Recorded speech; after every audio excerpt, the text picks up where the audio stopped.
Assalamualaikum dan salam sejahtera. Berita tengah hari edisi 31 Mac 2020. Anda bersama saya, Syuhaida Arifin. Hanya selepas beberapa hari kes COVID-19 mencecah 1,5 juta, angka jangkitan di seluruh dunia semalam melebihi 755,000. Laporan agensi berita Anadolu memetik data Johns Hopkins University menyatakan virus maut itu kini menular ke sekurang-kurangnya 177 negara dan wilayah di seluruh dunia dengan lebih 36,000 kematian. Sehingga kini lebih 158,000 individu yang didiagnosis dengan penyakit itu sembuh. Itali, Spanyol, China juga Iran kekal menjadi negara paling banyak kes kematian. Manakala Amerika Syarikat mencatatkan angka jangkitan tertinggi mencecah 132,637. Kematian paling ramai dilaporkan di Itali dengan 11,591 orang dan lebih 101,000 kes jangkitan. Sepanyol 7,340 kematian dan jumlah kes melebihi 85,000. China mencatatkan lebih 3,300 kematian dan melebihi 82,100 kes. Angka korban di Iran pula mencecah 2,757 orang dengan lebih 41,400 kes jangkitan.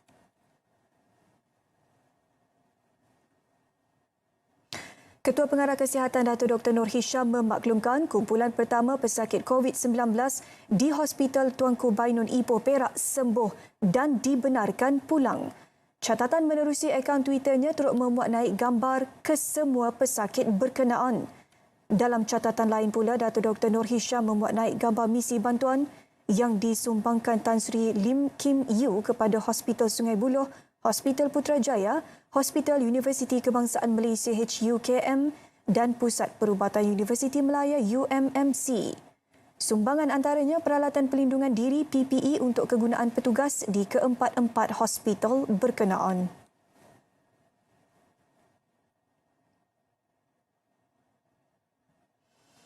Kira-kira 65.6% penduduk Pulau Gaya Sabah telah diperiksa Jabatan Kesihatan Negeri Sabah JKNS dan mengambil 1,600 sampel dalam aktiviti kawalan serta pencegahan jangkitan COVID-19 selama 3 hari berakhir semalam. Menerusi kenyataan pengarahnya Dato' Dr. Christina Rundi, aktiviti dilaksanakan Pejabat Kesihatan Kota Kinabalu dengan kerjasama Majlis Keselamatan Negara, PDRM, ATM dan Rela. Sebelum ini, Kerajaan Negeri menerusi Sabah COVID-19 Command Center menghentikan serta-merta pergerakan penduduk dari Pulau Gaya ke Tanah Besar sepanjang tempoh Perintah Kawalan Pergerakan sebagai usaha membendung penularan jangkitan wabak di negeri ini. Dato' Dr. Christina berkata JKNS terus berusaha meningkatkan pengetahuan dan kesedaran masyarakat mengenai COVID-19 menerusi 13 unit bergerak promosi kesihatan yang akan melakukan hebahan awam setiap hari di seluruh negeri. Selain itu, orang awam turut dinasihatkan untuk mendapatkan maklumat sahih berkaitan COVID-19 menerusi laman Facebook Unit Promosi Kesihatan Negeri Sabah dan Kementerian Kesihatan Malaysia KKM atau Telegram CPRC KKM. Turut dimaklumkan 809 individu telah ditempatkan di pusat kuarantin seluruh Sabah dengan 8 daripada mereka telah dibenarkan pulang semalam.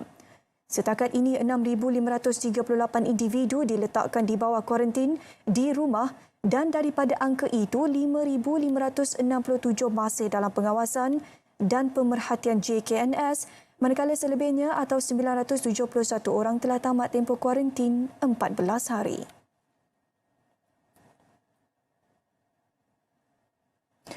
...97 lagi individu ditahan di Johor selepas ingkar Perintah Kawalan Pergerakan PKP.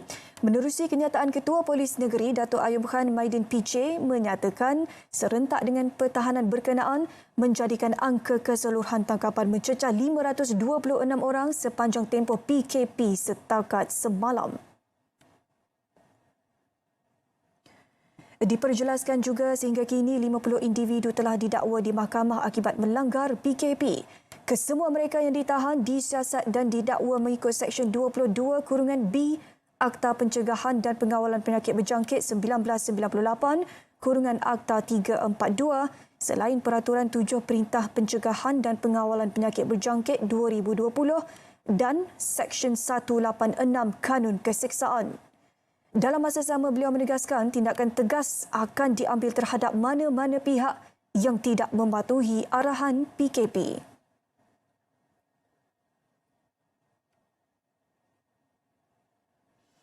Dengan alasan aktiviti riadah, 9 warga Myanmar antara 25 individu yang ditahan selepas ingkar Perintah Kawalan Pergerakan. Pihak berkuasa menerima maklumat awam berkaitan aktiviti berkenaan dan ke lokasi di Kampung Kedawang, Langkawi.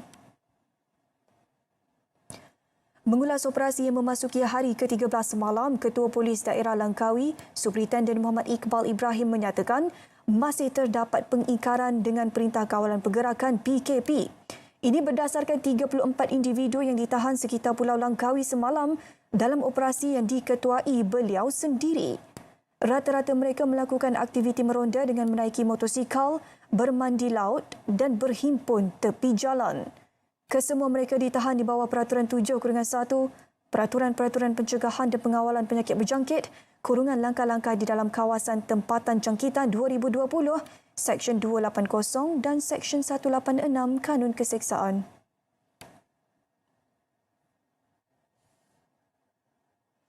RM22.2 juta diperuntukkan Kementerian Pembangunan Wanita, Keluarga dan Masyarakat sebagai bantuan kepada rakyat yang terkesan penguatkuasaan Perintah Kawalan Pergerakan PKP.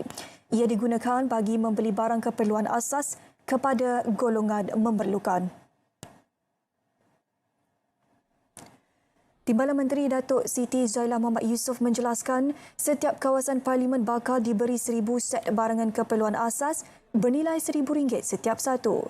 Bantuan disalur secara terus kepada setiap penerima tersenarai dalam pengkalan data JKM. Penerima tidak perlu bimbang kerana ia sentiasa dikemaskini bagi mengelak keciciran.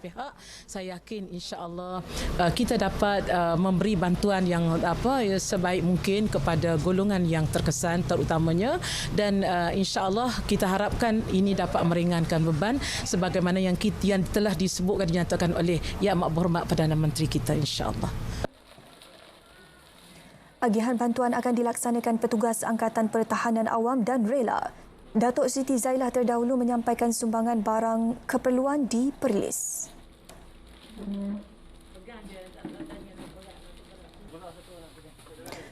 Lebih kurang 5,000 pekerja Majlis Bandaraya Pulau Pinang MBPP dan Majlis Bandaraya Seberang Perai MBSP bakal menerima bantuan kewangan sekali bayar berjumlah RM300. Bantuan menerusi pakej bantuan rakyat Pulau Pinang itu, kata Pengerusi Jawatankuasa Perumahan Kerajaan Tempatan Perancangan Bandar dan Desa Jagdeep Singh Dio sebagai membantu serta menghargai pekerja pihak berkuasa tempatan.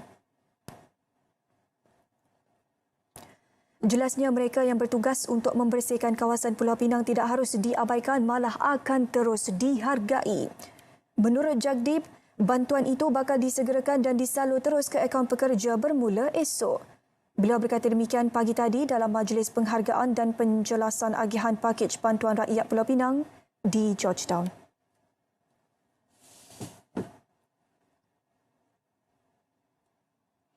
Majlis Kayu Kayan Malaysia MTC melancarkan dana bantuan kemanusiaan COVID-19 dengan kerjasama 7 persatuan serta lebih 100 syarikat perkayuan. Langkah berkenaan bagi meringankan beban kerajaan dalam usaha membendung penularan wabak penyakit COVID-19.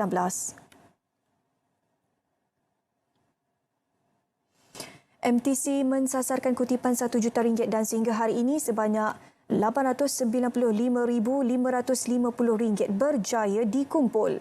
Melalui kenyataan Kementerian Perusahaan, Peladangan dan Komoditi, sumbangan diserahkan Pengerusi MTC, Datuk Low Kian Chuan kepada Menteri Datuk Dr. Muhammad Khairuddin Aman Razali di Terengganu. Sumbangan disalurkan bagi membekalkan keperluan terutamanya kepada Kementerian Kesihatan, juga jabatan serta agensi barisan hadapan. MTC akan meneruskan kutipan dana sehingga mencapai sasaran RM1 juta.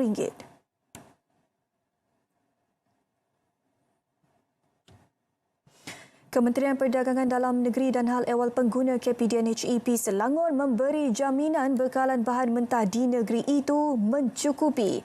Justru pengguna dinasihat untuk tidak membuat pembelian panik. Untuk seluruh negeri Selangor ni kita telah melantik kita panggil dedicated retailer DDR di mana peruncit-peruncit tersebut kita benarkan mereka untuk menyimpan barangan tertentu dalam kuantiti yang tertentu supaya mereka dapat membekalkan bekalan-bekalan tersebut apabila kita perlukan di seluruh negeri Selangor. Bercakap di Shah Alam Selangor, beliau turut menyatakan bekalan makanan turut disalur kepada penduduk di kawasan Perintah Kawalan Pergerakan diperketatkan PKPD di Sungai Lui, Hulu Langat.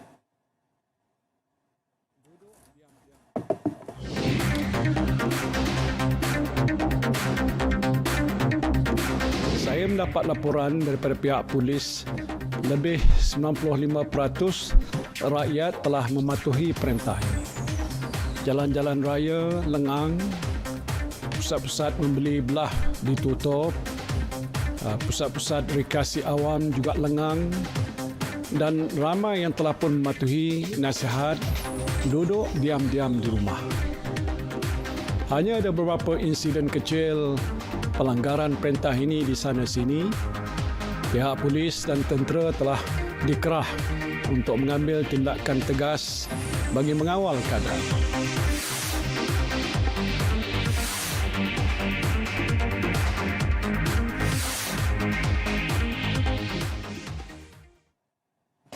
Kementerian Komunikasi dan Multimedia KKMM serta Agensi Malaysia Digital Economy Corporation MDEC menyambut baik pakej rancangan ekonomi prihatin rakyat prihatin yang diumumkan Perdana Menteri Jumaat lepas.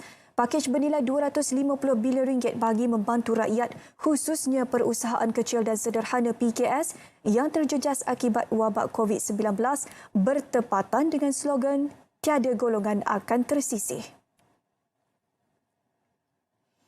Menteri Datuk Saifuddin Abdullah yakin dana RM600 juta kepada sektor telekomunikasi, multimedia dan ekonomi digital bakal membantu industri ini secara keseluruhan. Menerusi kenyataan media, pakej berkenaan akuinya selaras dengan seruan kementerian untuk PKS menggunakan peluang ini semasa tempoh Perintah Kawalan Pergerakan memandangkan ekonomi digital merupakan penyumbang terbesar dalam keluaran dalam negara kasar KDNK. Ketua Pegawai Eksekutif MDEC Surina Syukri pula yakin perniagaan dalam talian akan menjadi lebih rancak dengan bantuan RM500 juta di bawah skim kredit mikro yang merupakan fokus utama MDEC.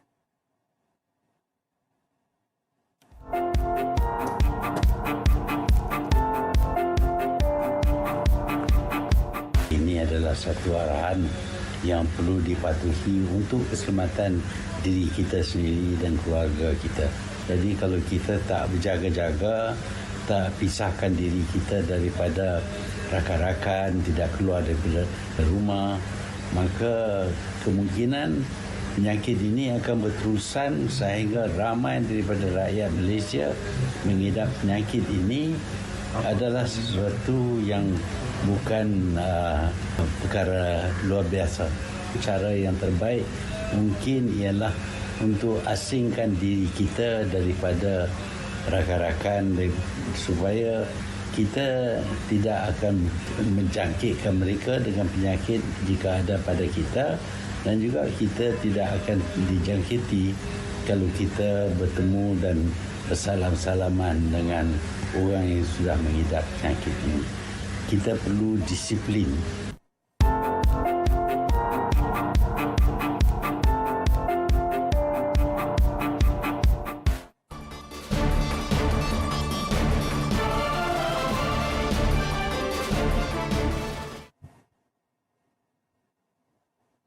Gubernur Washington Jay Inslee mengumumkan fasa menasihatkan orang ramai untuk kekal berada di rumah tamat. Justru pihaknya bakal mengambil tindakan tegas terhadap mana-mana individu yang ingkar perintah berkenaan. Beliau mendedahkan syarikat perniagaan adalah rata-rata yang tidak patuh dengan perintah berkenaan. Justru pihaknya mengambil keputusan untuk menarik balik lesen perniagaan jika terus berdegil. Lain-lain tindakan perlu juga turut akan diambil. Sehubungan itu, orang ramai yang mempunyai maklumat berkaitan pelanggaran perintah berkenaan disaran menghubungi terus pihak berkuasa. Sementara itu di New York, bangunan ikonik Empire State menyalakan lampu seakan siren ambulans sebagai penghormatan kepada petugas barisan hadapan. Lampu merah dan putih itu dipasang di puncak bangunan. Menerusi ketinggian hampir 1,500 kaki, nyalaan itu dapat dilihat dari seluruh pelusuk bandaraya berkenaan. Secara purata, 250 kes baru COVID-19 dilaporkan setiap hari di New York.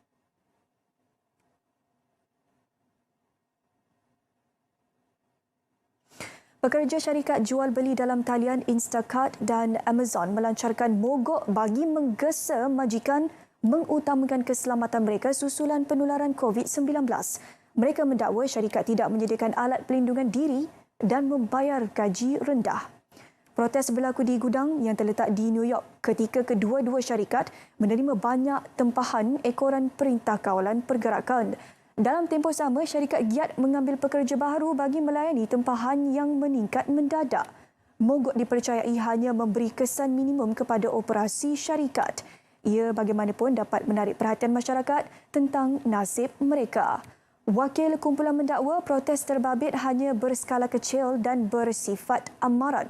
Sekiranya tiada sebarang tindakan diambil, pihaknya akan melancarkan mogok lebih besar pada Rabu. Kebanyakan pekerja dua syarikat gergasi itu berkhidmat secara kontrak dan sepenuh masa. Selain gaji rendah, mereka juga tidak dibayar upah sekiranya terpaksa cuti akibat masalah kesihatan.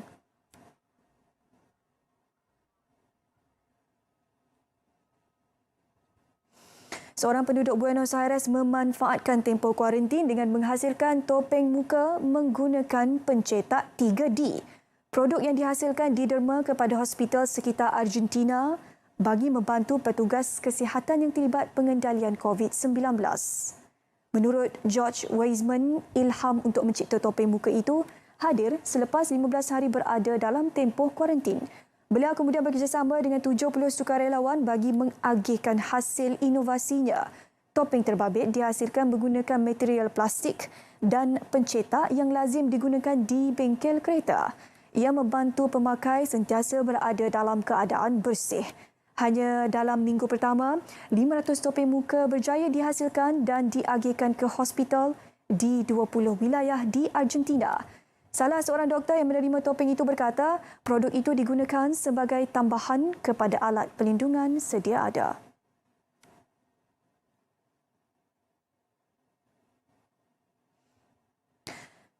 Cuaca panas berterusan di ibu negara Australia, Canberra mengakibatkan banyak pokok mati. Fenomena dipercayai terjadi ekoran hujan yang kurang daripada purata taburan dalam tempoh beberapa tahun. Perubahan iklim mengakibatkan suhu bandaraya ini terus meningkat. Sebagai langkah pemuliharaan, pihak berkuasa tempatan melancarkan pakej bantuan. 6,000 pokok tepi jalan dikenal pasti untuk disiram dengan lebih kerap. Ia 4 kali ganda lebih kurang berbanding jumlah pokok yang telah mati akibat situasi berkenaan.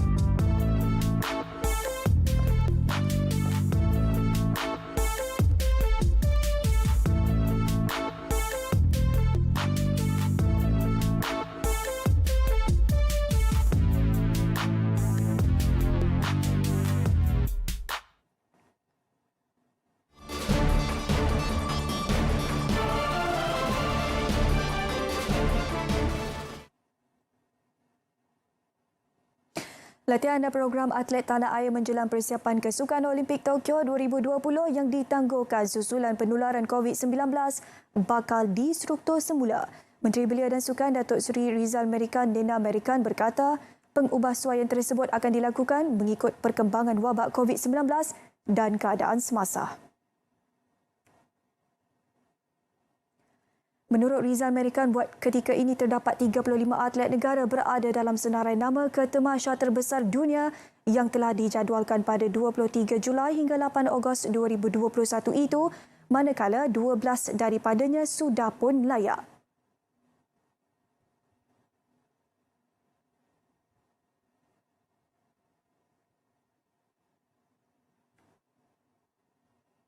Prematurely, mungkin wabak COVID ini habis dalam 1 bulan, 2 bulan.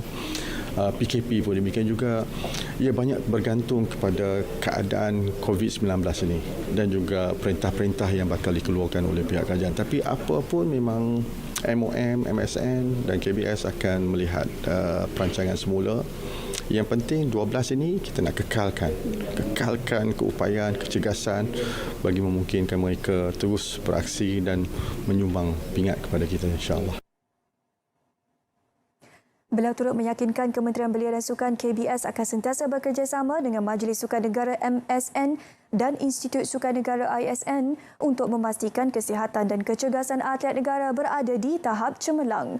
Dalam perkembangan lain, Riza American mengesahkan semua 48 atlet termasuk atlet profesional dan atlet di bawah Persatuan Sukan yang berada di luar negara ketiga ini berada dalam keadaan baik dan selamat. Seandainya ada keperluan untuk mereka kembali ke negara, kita KBS akan membantu dan memastikan mereka dapat pulang untuk kembali bersama dengan keluarga tersayang.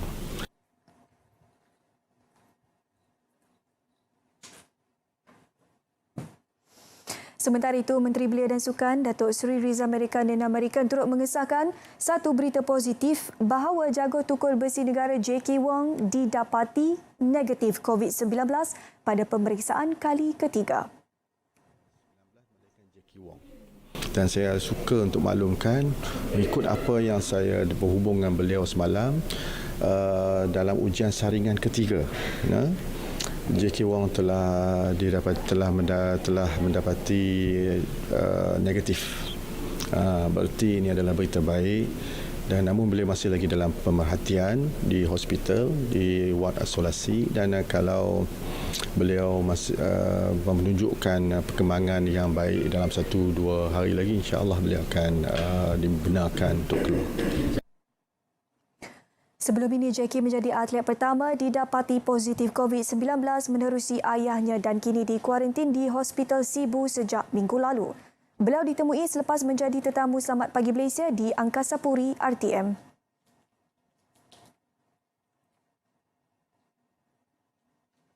Sukan Olimpik Tokyo 2020 sah bakal diadakan pada 23 Julai hingga 8 Ogos 2021 dan Sukan Paralimpik pada 24 Ogos hingga 5 September 2021 akibat pandemik coronavirus.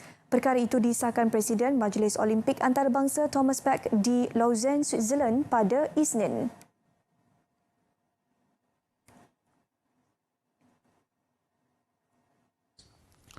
We chose this date to follow our principles, which we have established on the 17th of March. And this is, first of all, to safeguard the health of anyone involved in the Olympic Games and to make our contribution to the containment of the virus effect, which has been acknowledged among many others, there also by the summit of G20 just lately. And we had to look into the international sports calendar to maintain the uniqueness of the Olympic Games.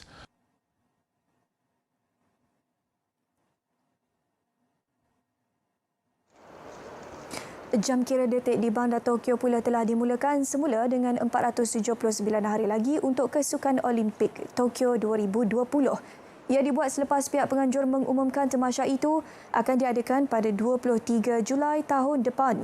Pengumuman itu dibuat selepas penganjur terpaksa menunda sukan tersebut selepas mendapat tekanan daripada atlet dan persatuan sukan akibat penularan COVID-19 yang semakin teruk. Sukan Olimpik Tokyo akan bermula pada 23 Julai tahun depan selepas COVID-19 memaksa keputusan bersejarah dibuat untuk menunda sukan itu ke tahun 2021.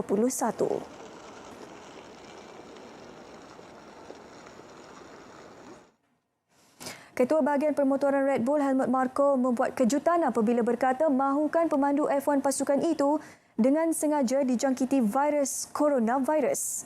Katanya dengan cara itu mereka akan sembuh dan menjadi lebih kebal dan mendapat tempat yang lebih baik untuk memulakan musim baharu walaupun belum diketahui tarikh permulaannya.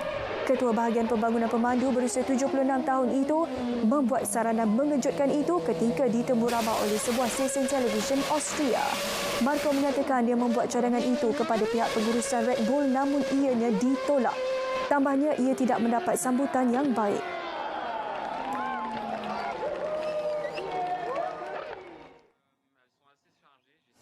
Pemandu pasukan F1 Ronald Esteban Ocon pula memastikan dirinya sentiasa bersedia walaupun kini berada dalam tempoh perintah berkurung di Perancis. Ocon yang kini tinggal bersama keluarganya di Normandy, Perancis membuat latihan dengan pelumba secara virtual menggunakan simulator persendiriannya.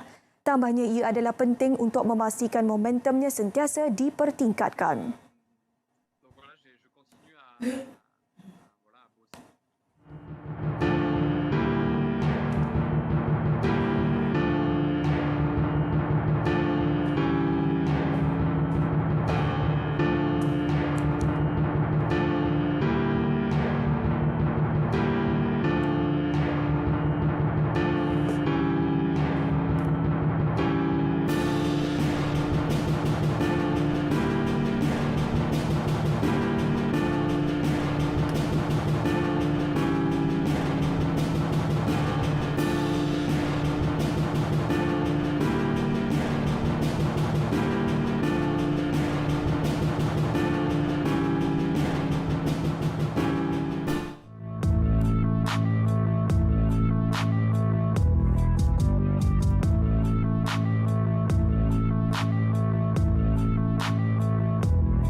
Berita tengah hari edisi 31 Mac 2020 berakhir di sini. Semua saluran RTM boleh ditonton secara dalam talian menerusi myclick.rtm.gov.my atau myfreeview 123.